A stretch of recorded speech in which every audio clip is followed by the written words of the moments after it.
Hey everyone, this is just a quick little video demonstrating how the rolling stock gets detected using 10K resistors on the axles.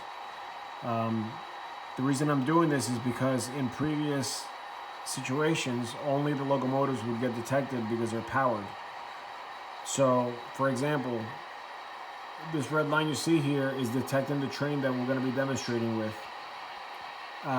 Normally the locomotives, as they would enter the next block, which will be the siding here in our case, when the locomotives would enter this, that block would be detected obviously because the locomotives are powered, but the rolling stock would not be detected, so this would turn off as that would turn on. The bad thing about that is that you don't know where the end of the train is. So even though you're detecting the block here, there could be 100 cars behind the locomotives, and you wouldn't even know it. And that's where you run into problems with throwing switches under trains because you don't know when they end. So by adding resistors to the cars, what you're doing is you're allowing the detection software to see where the last car is, and the rest of the train for that matter. So when the last car exits this block, that's the only time it'll turn off. So what should happen is, as the locomotives enter here, this will turn red, but this will stay red because there's still rolling stock with resistors in there. And then this is a very long siding, so I'm going to fit the entire train in here, but this block is only going to turn off after the last car on the train exits the block. So then all you should see is this turn red completely. This turns off once the entire train is here. And then on the exit point, once it joins the main line again, the same thing will happen. The locomotives will set off this block, but this will stay on because the rolling stock has the resistors. So again, this will stay on as the train moves through the main line, but as the last car on the train exits this, then that will turn off at that point. So let me just take you over to the train that we're going to be working with and show you what those blocks really look like. So here's a train right here. These are the two locomotives that normally pick up. Normally get identified by JMRI. And then every single one of these cars, 1, 2, 3, 4, 5, 6, 7, 8, 9 cars, all have resistors on the outermost axle. So this axle and this axle. And I only did that so you can detect the entire car. You know, not that if you put them on the inside axles, it's fine. And it's very rare that you would pull up a train where it's like right on top of that one wheel. So that's just my preference. Just be careful if you're going to put resistors on the outside axles. Make sure the coupler box doesn't interfere with the resistor spinning because it can knock it right off or it could derail the train. So as this train enters the siding, which is actually the track on that side, what's going to happen is once we cross the gaps, which are right here, once we cross those gaps, this block is the one that I was pointing out before is going to turn red, or it's going to be detected on the dispatcher panel. But this will stay red until that last covered hopper crosses those gaps. Then the entire train will be sitting in the siding, which means it'll only show red inside the siding block. But then as it exits over here,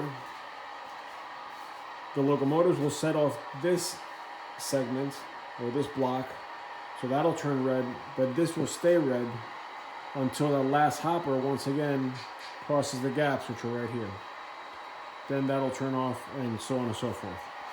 So I'm going to get the train moving, and I'm going to keep my camera on the panel so you can see as I move what happens to the dispatcher panel.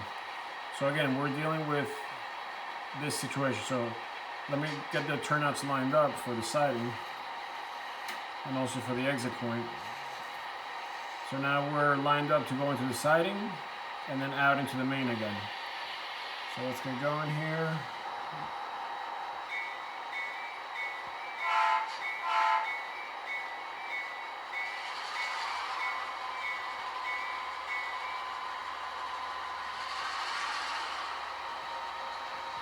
So the only reason why you see red here right now is because the turnout is part of this block.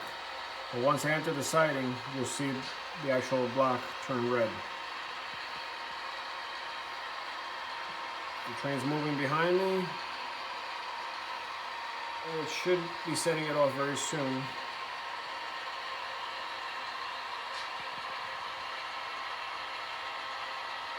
Right there. So the locomotive just entered the block or the siding. But notice that this is still red over here because the covered hoppers are still on the segments. You have the rest of the train inside the siding, but that's on that segment still. So once we cross the gaps over here, you'll see that release. So this is still red here. You should be seeing the change in about 2 seconds. Maybe a little more. There it is. So that covered hopper just got in to the siding. You can see there. So now as the train makes its way through the siding here, which ends right there by the tunnel, you should see the next block engage. I'm just going to speed this up a little bit.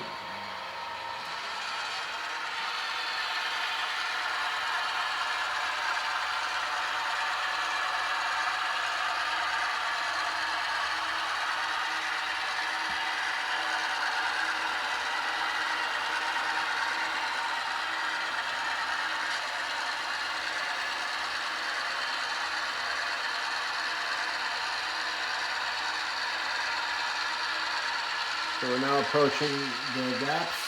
Turn back here. And you will see that not only does the turnout turn red, but the entire block will turn red once we cross the gaps with the locomotives. That should be happening very soon. There it is. So now we're in the next block, including that turnout.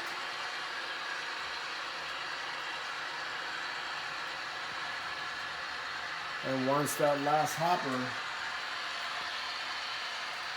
exits, which should be very soon, right about now, you'll see this release. And there it is. That's basically how it works. Now obviously if I decide to let me just move this a little bit. If I decide to change the turnouts once again, you'll see that it's showing clear here and clear here. So those two tracks are available for any other incoming trains, and that's how it works. So I'm pretty happy with that. I just have a lot more to do. But honestly, it does go quick. Like once you do the first few, it's really not hard at all. And the resistors are really cheap. I think you can get like 100 for like under $5. So if you're doing block detection, I highly recommend this. So somebody had a concern about power loss or power drop, because not only are you pulling power from the locomotive, but you're pulling power from the resistors. It's really not anything that's significant, at least from what I've seen. I haven't seen any, voltage drop or anything like that. Even on my meter, I can see it literally as a number, and it's not going any lower than it would if I had 3 locomotives running, like 3 large locomotives with sound and everything. It's not affecting it at all. So it's a good method. All right, that's it.